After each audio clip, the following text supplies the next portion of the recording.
Eh, baik Ibu Bapak, Assalamualaikum warahmatullahi wabarakatuh.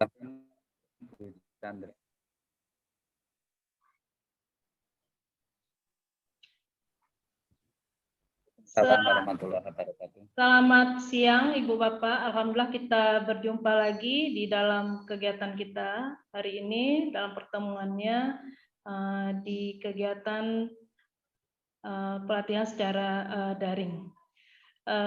Baik Ibu Bapak, hari ini saya sebelum ya kita memulai kegiatan ini ada baiknya kita berdoa dulu, untuk itu dipimpin oleh satu orang peserta, boleh Ibu ataupun Bapak. Ya, marilah Bapak Ibu, sebelum kita mengawali acara IAT In-House Training pada siang hari ini, supaya berjalan lancar dari awal sampai akhir, kita akan awali dengan doa. Berdoa menurut agamanya masing-masing dimulai.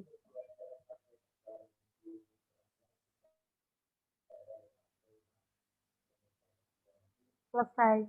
Terima kasih. Oke, terima kasih Ibu Novarita. Bagaimana Ibu Bapak hari ini, sehat semua? Sehat Bu. Ya, Alhamdulillah.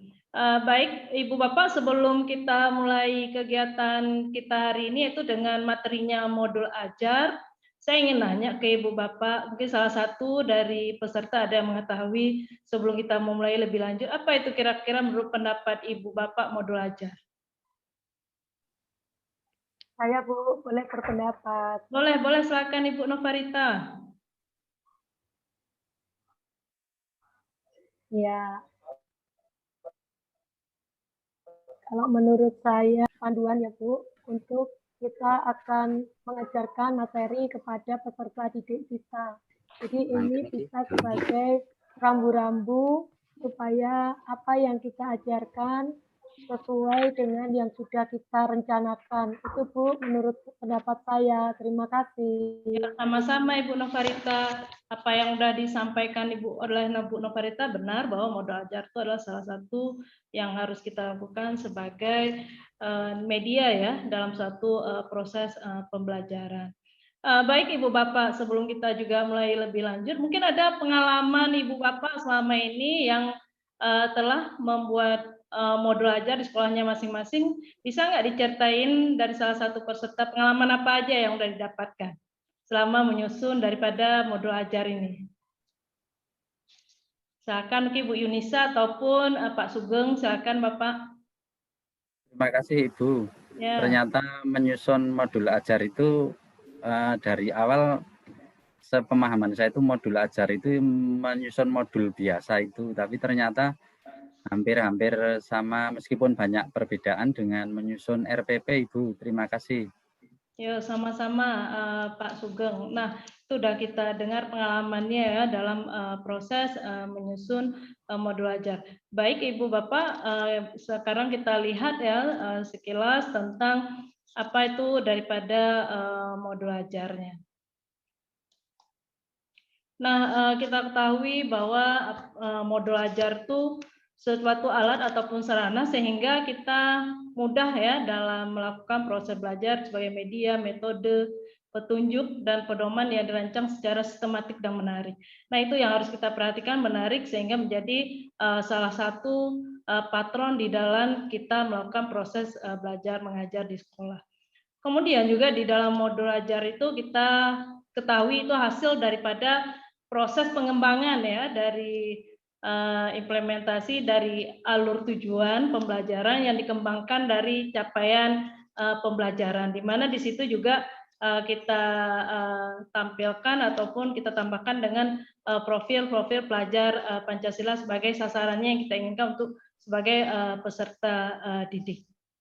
Nah, dia itu kemudian juga kita ketahui di dalam konsep modul ajar itu kita juga harus memperhatikan tingkat proses dalam pembelajaran anak tuh. Jadi anak tersebut berada pada tingkat fase berapa sehingga kita bisa menyesuaikan kompetensi bagaimana yang kita harapkan dan kita tuangkan dalam modul ajar tersebut.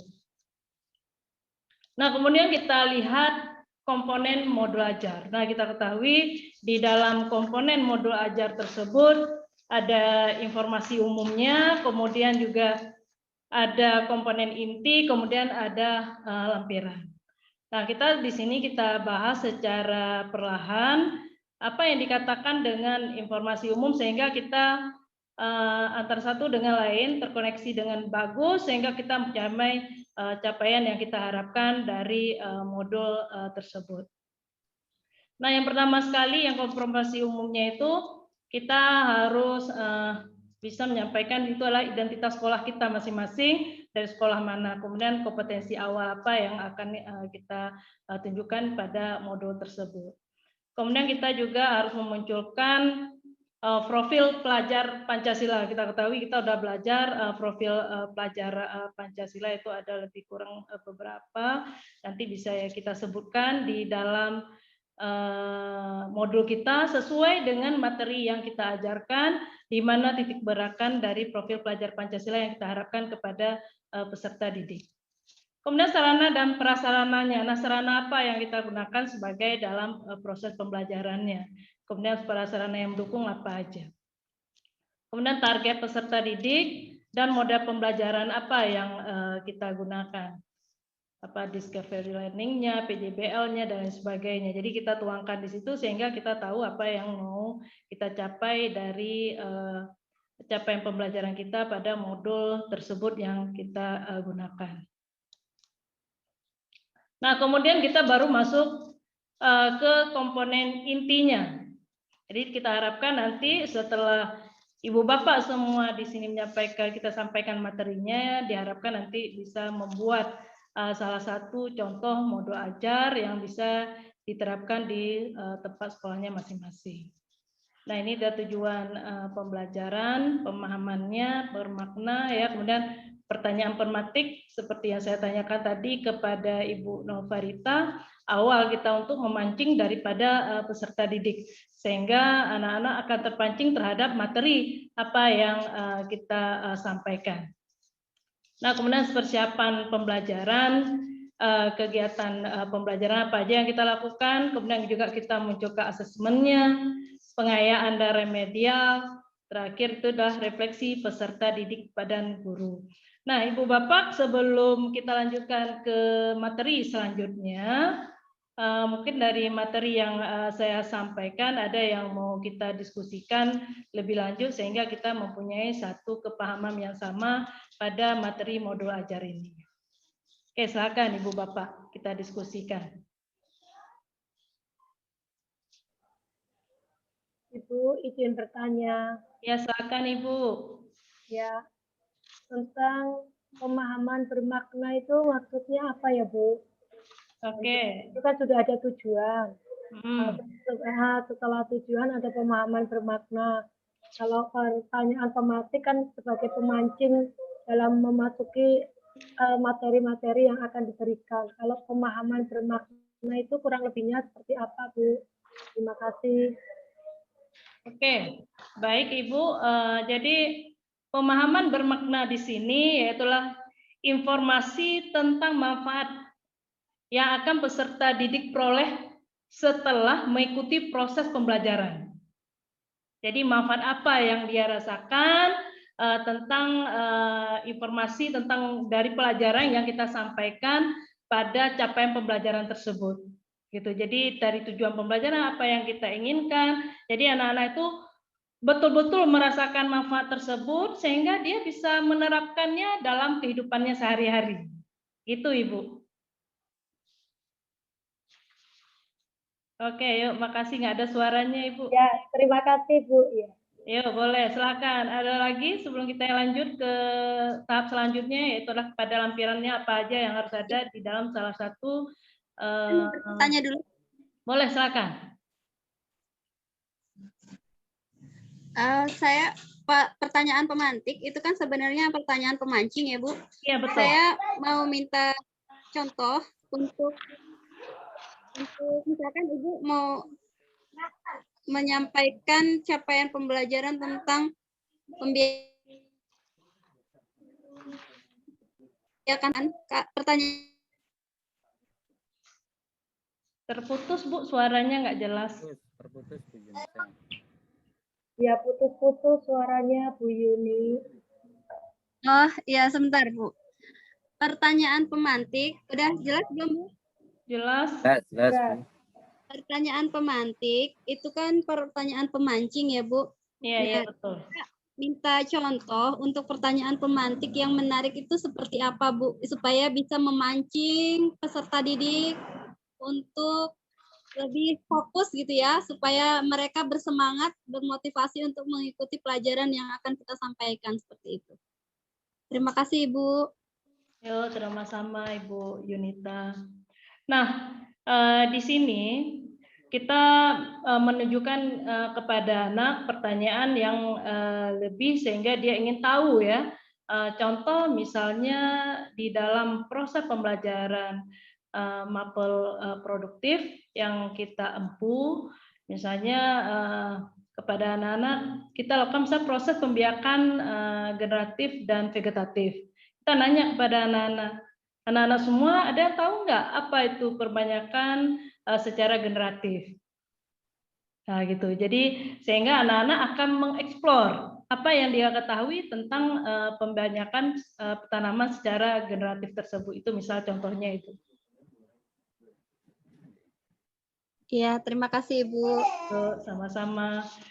Baik, ada lagi sebelum kita lanjutkan? Silakan Pak Sugeng. Terima kasih Bu. Saya mengucapkan terima kasih penjelasan Bu Chandra tentang pemahaman bermakna dan pertanyaan yang pemantik tadi. Saya jadi lebih jelas Bu Chandra. Terima kasih Bu Chandra. Yuk, Penjelasannya. sama-sama Pak Sugeng. Baik, lanjut kita selanjutnya. Boleh dilanjutkan satu lagi materinya? Silakan Bu Chandra. Informasi umum ya. Silakan Oke. Bu. Yuk. Nah, yang selanjutnya yaitu adalah kita masuk ke materi tentang lampirannya. Nah, di lampiran itu apa aja yang muncul di dalam modul ajar kita. Nah, di situ ada lembar kerja daripada peserta didik. Nah, di lembar kerja itu apa yang akan kita perintahkan kepada peserta didik dalam bentuk lembar kerja, apa yang harus dilakukan oleh peserta didik. Nah, di situ juga kita munculkan.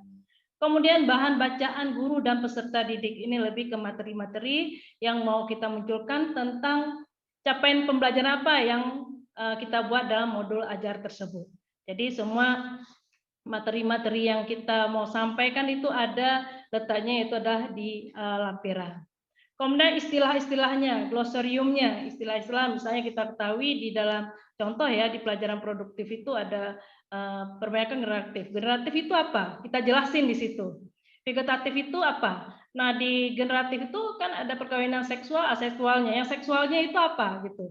Jadi kita jelaskan istilah-istilah demikian sehingga anak paham apa yang ada di dalam materi yang kita berikan. Kemudian kita munculkan daftar pustaka. Nah, ini terutama literatur-literatur yang kita dapatkan dari materi yang kita berikan kepada anak-anak. Biasanya dalam penyampaian materi ini kita mengambil bukan hanya satu literatur, tapi terdiri dari beberapa literatur, baik itu secara e-booknya, ataupun yang kita dapat di internetnya, ataupun dari buku-buku teks yang ada di proses pembelajaran di sekolah. Nah itu, jadi kita masukkan apa-apa aja daftar pustaka. Nah dalam proses penyusunan daftar pustakanya juga kita harus lihat sesuai dengan abjadnya. Jadi jangan sampai ketukar gitu. Jadi misalnya urutannya dari A sampai Z itu yang harus kita perhatikan. Baik Ibu Bapak, materi yang kita hari ini proses modul ajar, saya rasa sudah cukup. Sebelum saya akhiri, mungkin ada yang kita perlu diskusikan lagi sehingga kita paham dan bisa mengaplikasikannya dengan baik di sekolah kita masing-masing. Silakan Ibu Bapak.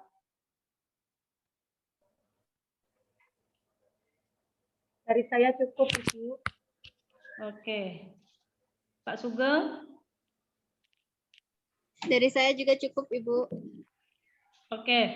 Cukup Bu. Cukup. Oke, baik. Untuk pertemuan hari ini, Bapak, saya tidak memberikan PR ya. Kita nggak usah buat PR, tapi kita ketahui nanti biasanya kita ada tugas apa itu namanya, dia asesmen ya di akhir proses pembelajarannya, biasa asesmen sumatifnya ya kita berikan dalam bentuk biasanya pelaksanaan kegiatannya. Baik, sebelum kita akhiri hari ini kegiatan hari ini, mungkin ada yang bisa direfleksikan sedikit dari materi tentang modul ajar. Siapa yang mau sampaikan? Silakan. Kesimpulannya yang bisa kita lakukan setelah kita belajar tentang modul ajar. Boleh Bu, saya mencoba. Boleh Ibu Novarita, silakan. Nanti biar dilengkapi oleh Pak Sugeng dan Bu Yunita. Yuk. Ya.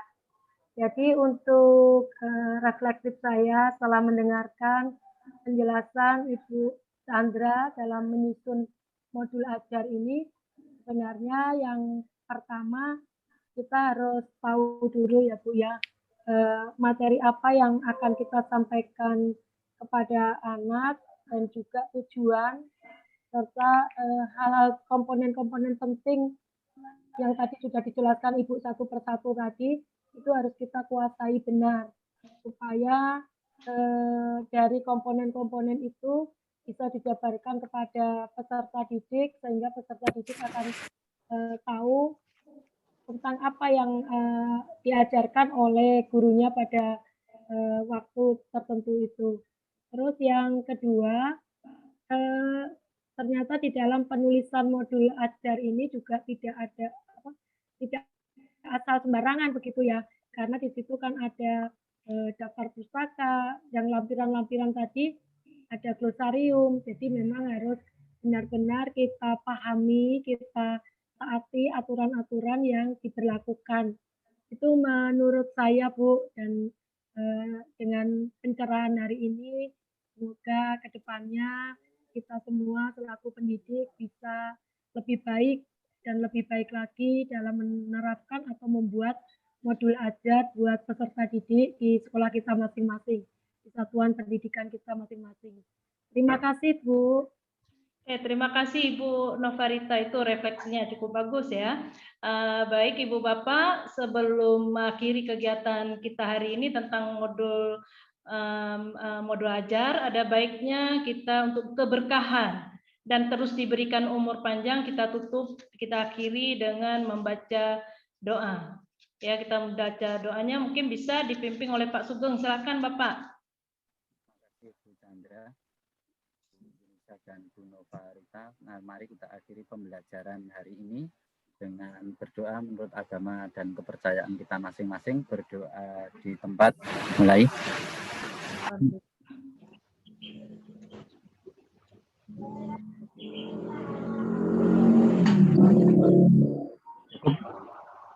Waktu kami kembalikan Bu Chandra. Ya, oke, terima kasih Bapak atas pimpin doanya. Terima kasih kepada semua Bapak Ibu, tetap jaga prokes kesehatan sehingga kita semua selamat, sehat, walafiat, sehingga kita tetap bisa beraktivitas seperti biasanya. Demikian dari saya, lebih dan kurang saya mohon maaf. Assalamualaikum warahmatullahi wabarakatuh.